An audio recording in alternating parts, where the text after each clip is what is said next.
নমস্কার সবাইকে, আমার নাম কৌস্তব পালিত আর আমি একটা ছোট্ট শোরুম চালাই যেখানে ফার্স্ট হ্যান্ড স্কুটি আর বাইক পাওয়া যায়। আজকে যে বিষয়টি নিয়ে আলোচনা করব সেটা হচ্ছে এফআই ইঞ্জিন অর্থাৎ ফুয়েল ইঞ্জেক্টেড ইঞ্জিনের কী কী অ্যাডভান্টেজেস আছে। সবার আগে বলে রাখি, যদি ভিডিওগুলো ভালো লেগে থাকে তো অবশ্যই আমার চ্যানেলটা সাবস্ক্রাইব করুন উইথ বেল আইকন, অন্যের সাথে শেয়ার করুন আর লাইক করে দিন, ফলো করে দিন। তো কার্বোরেটেড ইঞ্জিন থেকে এফআই ইঞ্জিন কেন করা হয়েছে?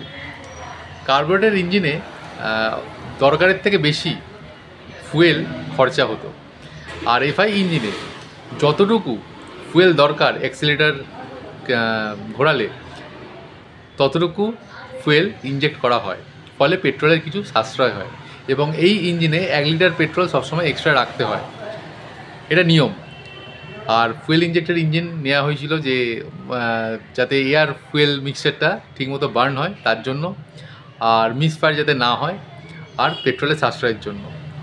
Thank you. যদি ভিডিও ভালো লেগে থাকে তো অবশ্যই চ্যানেলটা সাবস্ক্রাইব করুন উইথ বেল আইকন, আর অন্যের সাথে শেয়ার করে দিন, লাইক করে দিন, ফলো করে দিন। আর যদি কোনো বাইক বা স্কুটি কেনার পরিকল্পনা থাকে তো অবশ্যই আমার সাথে একবার যোগাযোগ করুন। Thank you.